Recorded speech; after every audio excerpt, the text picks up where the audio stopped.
बच्चों, पिछली कक्षा को हमने इन्हीं पंक्तियों पे, कामायनी के चिंता सर की इन्हीं पंक्तियों पर समाप्त किया था और आज इन्हीं पंक्तियों को मैं पुनः आपको इनकी व्याख्या करते हुए सर का प्रारंभ कर रही हूँ। विस्मृति आ अवसाद घेर ले, नीरव ते बस चुप कर ले। चेतनता चल जा जड़ता से, आज शून्य मेरा हृदय भर दे। तो प्रलय काल में के बाद मनु हिमालय के एक एकांत में बैठे हुए अपनी पूर्वकालीन स्मृतियों को याद करते हुए दुख से भर जाते हैं और वो उस दुख और उस चिंता के कारण वह अपने आप से कहते हैं कि हे विस्मृति,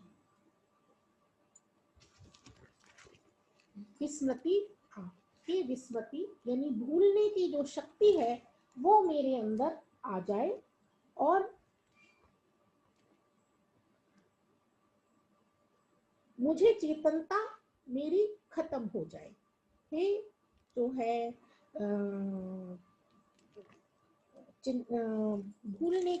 भूलना मेरे अंदर आ जाए और जो है दुख मुझे घेर ले, नीरवता बस चुप कर दे। और मेरे हृदय के अंदर नीरवता यानी कोई आवाज मेरे अंदर, वो स्मृतियां मुझे अब पुकारे नहीं, वो स्मृतियां मुझे आवाज ना दे, केवल एक ही भाव, चुप्पी का भाव मेरे भीतर आ जाए। हे मेरी चेतन शक्ति, तू समाप्त हो जा, चली जा और मेरे शून्य हृदय को जड़ता से परिपूर्ण कर दे। आज मेरे हृदय के अंदर केवल जड़ भाव ही छोड़ दे। मेरी जो स्मृतियां हैं वह मुझे बार बार आकर मुझे चिंता में न डाले। चिंता करता हूं मैं जितनी उस अतीत की, उस सुख की, उतना ही अनंत में बनती जाती रेखाएं दुख की। जो मनु जो है स्वभाव से अपनी अतीतकालीन स्मृतियों की ओर बढ़ते जा रहे हैं और वो स्मृतियां उनके दुख को और भी बढ़ा रही हैं कि कैसे जो है प्रलय के कारण जो अमर देवता थे, देव सृष्टि थी, वो कैसे विनाश की ओर बढ़ गई, उसका विनाश हो गया। और इतना ही नहीं, वो उस प्रलय विनाश के कारण को भी खोजने का प्रयत्न कर रहे हैं कि क्या कारण था कि वह देव सृष्टि इस प्रलय के कारण नष्ट हो गई। तो वे कहते हैं कि चिंता करता हूं मैं जितनी उस अतीत की, उस सुख की, मैं जितना याद करता हूं, जितना चिंतन करता हूं, मैं उस अतीत को, अपने अतीत को याद करता हूं, उस सुख को याद करता हूं, उतना ही मेरे अनंत में यानी मेरे हृदय के अंदर वह दुख की रेखाएं बढ़ती जाती हैं। यानी मेरा जो अतीतकालीन स्मृतियां हैं मेरे दुख को और भी अधिक बढ़ाती जाती है। आह अग्र के सर्ग के अग्रदूत तुम असफल और विलीन हुए, भक्षक या रक्षक जो समझो केवल अपने मीन हुए। वो कहते हैं कि तुम हे सर्ग के अग्रदूत, प्रलय की दुखद स्मृतियों को वो देव जाति के सर्वनाश को याद करते हुए वो कहती हैं कि हे सृष्टि के नायकों यानी देवताओं, तुम अपने रक्षा करने में असफल हुए और प्रलय के कारण नष्ट हो गए। तुम या अपने को चाहे भक्षक समझो, चाहे रक्षा करने वाला समझो, परंतु तुम वास्तव में केवल मछली की भांति सिद्ध जो है हुए हो। मछली की भांति ही तुम सिद्ध हुए हो। कहने का तात्पर्य यह है कि जिस प्रकार मछलियां अपनी ही जाति की दूसरी मछलियों को या अपनी संतानों को खाकर अपनी जाति को नष्ट कर देते हैं, ऐसे ही तुमने अपनी जाति को नष्ट कर दिया है। सच में अपनी जाति के समाप्त होने का मूलभूत कारण तुम हो। हमने ये व्याख्या जो की है, कुछ विद्वान इस व्याख्या को मनु से भी संबंधित करके करते हैं कि हाय मनु, तुम सृष्टि के नायक हो, क्योंकि समस्त देव सृष्टि के नष्ट होने पर भी केवल तुम एक बीज के रूप में बच गए हो, और फिर भी तुम असफल सिद्ध हो गए हो और अपने वैभव आदि की स्मृतियों में विलीन हुए हो। जैसे मछली ने चोट मारकर तुम्हें बचा लिया था, और चाहे इस कारण चाहे तुम अपने को रक्षा करने वाला समझो, चाहे तुम सब कुछ भक्षण करने वाला समझो, किंतु उसकी कृपा से ही तुम जीवित हो, उसी की कृपा से तुम शेष हो। तो हम दो तरह से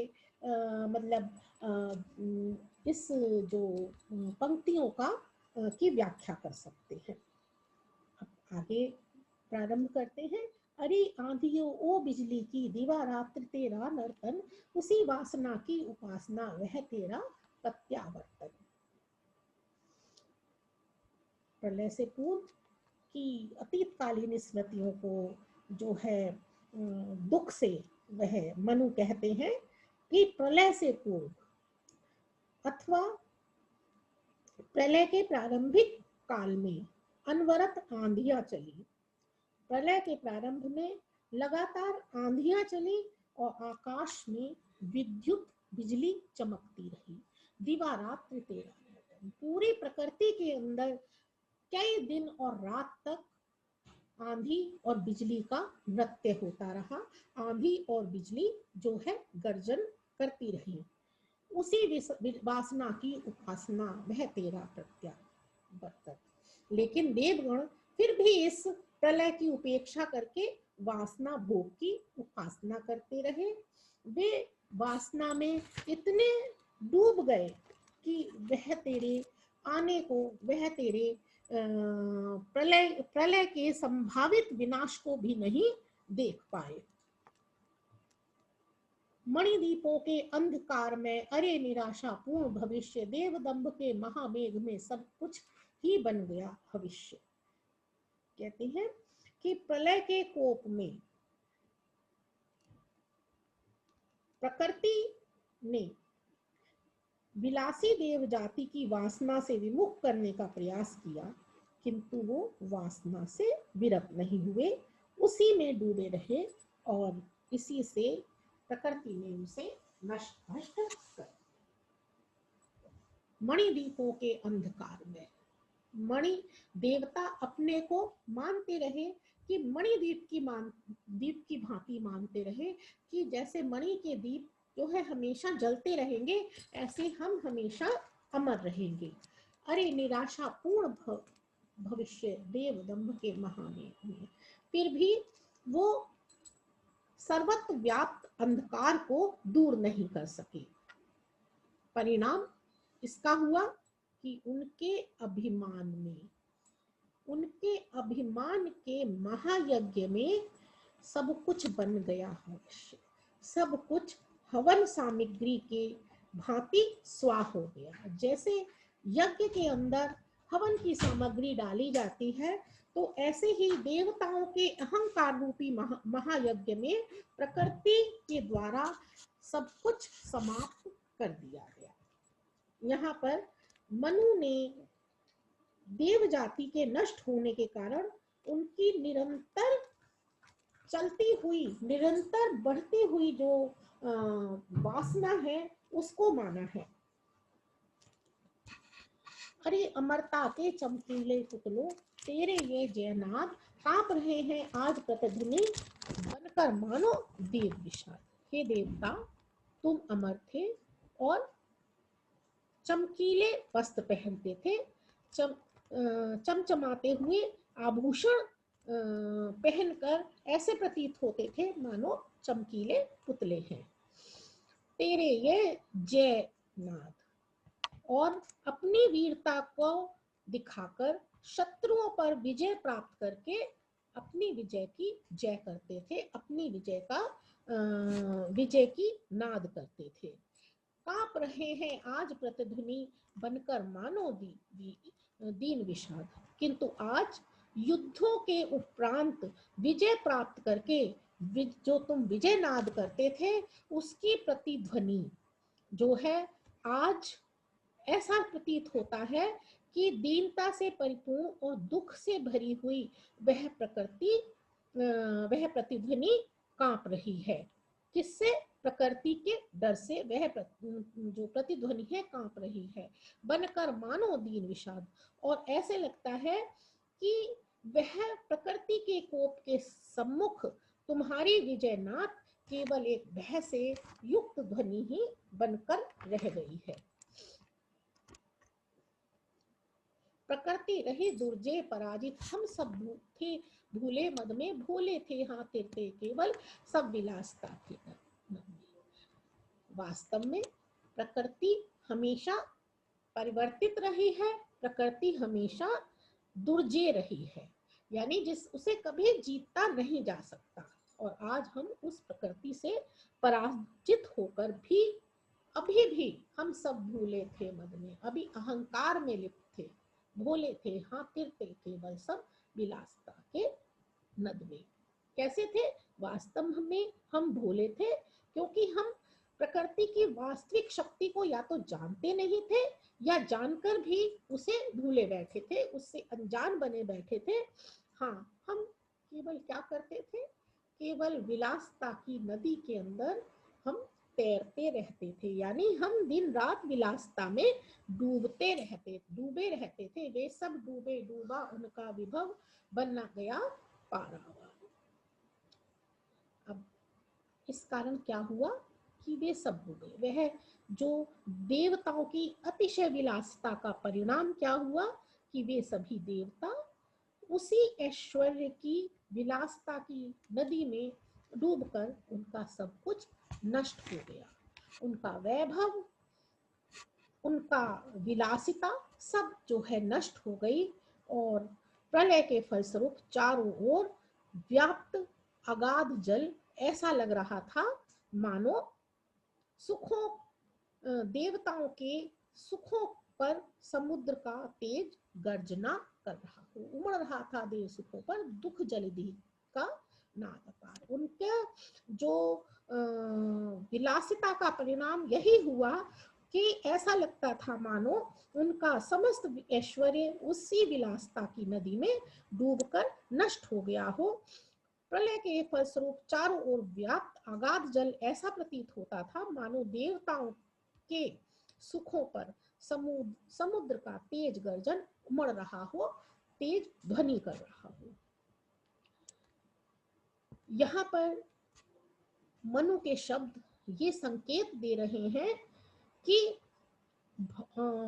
वासना की अधिकता का परिणाम ही दुख और सर्वनाश है।